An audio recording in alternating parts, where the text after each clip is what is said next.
여러분은 혹시 이런 경험 있으신가요? 책상에 앉아서 억지로 새로운 아이디어를 떠올리려고 하면 오히려 머리가 더 굳어버리는 느낌이 들 때가 있습니다. 반대로 산책을 하거나 샤워를 하는 것처럼 전혀 다른 일을 하고 있을 때 예상치 못한 아이디어가 갑자기 떠오르기도 하죠. 왜 우리는 생각을 하려고 할 때보다 생각하지 않을 때 더 좋은 생각을 떠올리기도 할까요? 살아가면서 창의성은 꽤 중요한 능력입니다. 창의성은 단순히 새롭고 좋은 아이디어를 많이 떠올리는 능력만을 의미하지는 않습니다. 주어진 현실을 그대로 받아들이기보다 다른 방향이 없는지 생각하고 새로운 가능성을 만들어내는 능력이기도 합니다. 그리고 이런 능력은 결국 우리가 살아가면서 선택할 수 있는 삶의 선택지를 조금 더 넓혀줍니다. 그렇다면 창의성은 타고나는 능력일까요? 오늘은 잘 알려져 있는 유명 도서이지만 벽돌 같은 두께로 인해 전부 읽기 힘들었던 데니얼 카네먼의 생각에 관한 생각으로 창의성을 키우는 방법에 대해 알아보고자 합니다. 심리학자 데니얼 카네먼은 인간의 사고를 이해하기 위해 두 가지 시스템을 제시합니다. 바로 시스템 1과 시스템 2입니다. 시스템 1은 빠르고 자동적으로 작동합니다. 예를 들어 2 더하기 2의 답을 떠올리거나 화난 사람의 표정을 알아차리거나 익숙한 문장을 읽는 것처럼 특별한 노력을 들이지 않아도 자연스럽게 이루어지는 생각입니다. 반대로 시스템 2는 느리고 의식적입니다. 복잡한 계산을 하거나 여러 선택지를 비교하거나 어떤 문제를 신중하게 검토할 때처럼 주의를 집중해야 작동합니다.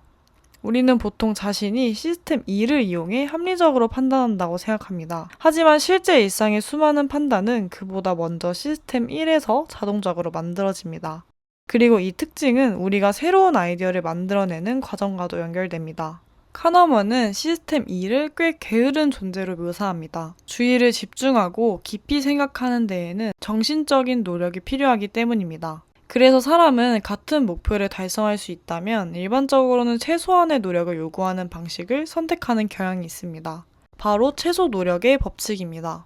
우리가 어떤 문제를 만났을 때 시스템 1은 자신이 이미 알고 있는 정보와 경험을 이용해 빠르게 그럴듯한 답을 만들어냅니다. 그리고 한번 그 답이 자연스럽게 느껴지기 시작하면 우리는 굳이 그것을 다시 의심하지 않습니다. 이를 이해하는 데 중요한 개념이 인지적 편안함입니다. 반복해서 본 것, 익숙한 것, 읽기 쉬운 것, 기억에서 쉽게 떠오르는 것은 우리에게 더 자연스럽고 친숙하게 느껴집니다. 그러면 시스템은 별 문제 없어 보인다고 판단하기가 쉽습니다. 카너먼이 소개하는 인지반사 검사에서는 얼핏 보면 너무 자연스러운 오답이 먼저 떠오르는 문제들이 등장합니다. 다음 문제를 한번 살펴볼까요? 야구 방망이와 공 가격을 합치면 1,100원이라고 합니다. 배트는 공보다 1,000원이 더 비쌉니다. 그렇다면 공의 가격은 얼마일까요? 많은 사람들의 머릿속에는 곧바로 100원이라는 답이 떠오릅니다. 하지만 정답은 50원입니다. 중요한 건 우리가 계산을 못해서 틀리는 게 아니라는 겁니다.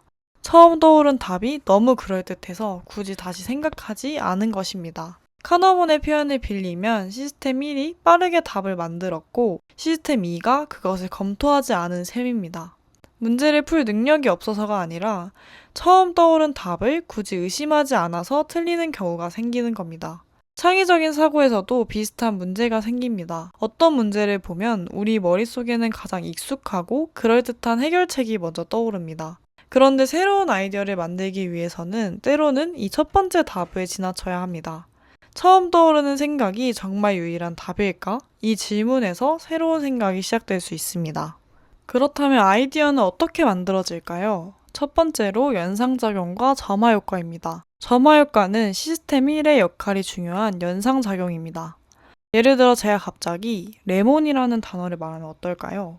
노란색, 신맛, 과일, 여름, 레모네이드처럼 여러 가지 생각이 자연스럽게 따라올 것입니다. 하나의 생각이 활성화되면서 연결되어 있던 다른 생각들이 자동적으로 활성화된 것입니다.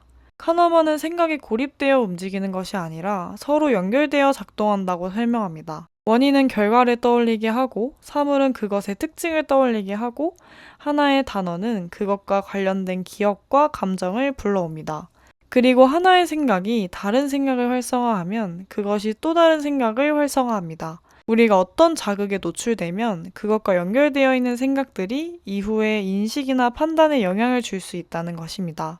즉, 우리가 무엇을 보고, 듣고, 경험했는지가 다음 생각의 출발하는 지점을 바꿀 수 있습니다. 이를 점화 효과라고 합니다. 이 관점에서 보면 창의력은 완전히 아무것도 없는 곳에서 무언가를 만들어내는 능력이라기보다 이미 가지고 있던 생각들 사이에서 이전에는 보이지 않았던 연결을 발견하는 능력에 가까울 수 있습니다. 두 번째는 인지적 긴장감입니다. 우리는 익숙하고 편안한 정보를 쉽게 받아들이고 처음 떠오른 답이 자연스럽게 느껴지면 굳이 다시 검토하지 않는 경향이 있습니다. 카너먼은 이를 인지적 편안함과 연결해 설명합니다.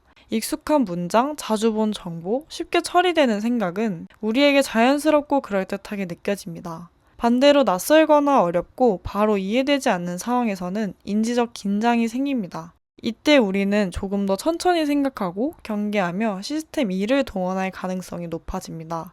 앞서 이야기한 CRT도 이 지점을 보여줍니다. 처음에는 너무 자연스러운 답이 떠오르지만 한번 멈춰서 다시 계산하면 전혀 다른 답이 나온다는 것이죠. 즉, 인지적 긴장감의 역할은 억지로 창의력을 만들어내는 것이 아니라 너무 익숙해서 보이지 않던 다른 가능성을 다시 보게 만드는 것에 가깝습니다. 세 번째는 인지적 편안함입니다. 그런데 여기서 중요한 것은 계속해서 뇌를 긴장시키는 것도 아니라는 점입니다. 산책을 하거나 샤워를 하는 것처럼 전혀 다른 일을 하고 있을 때 예상치 못한 아이디어가 갑자기 떠오르기도 하는 것이 인지적 편안함을 주었을 때 생기는 경우이기도 합니다.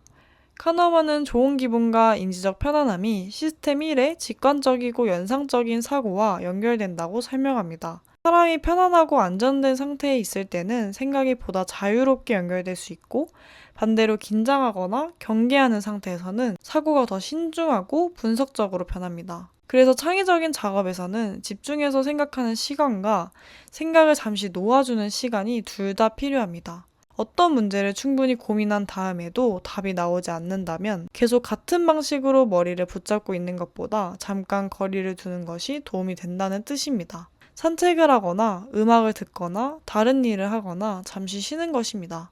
앞에서 살펴본 것처럼 시스템 1은 우리가 의식적으로 노력하지 않는 순간에도 계속해서 연상을 만들어냅니다. 그래서 문제에서 잠시 떨어져 있을 때 오히려 이전에는 연결되지 않았던 생각들이 자연스럽게 이어질 수 있습니다. 우리가 샤워를 하거나 걷거나 갑자기 좋은 아이디어를 떠올리는 것도 이러한 맥락에서 이해할 수 있습니다.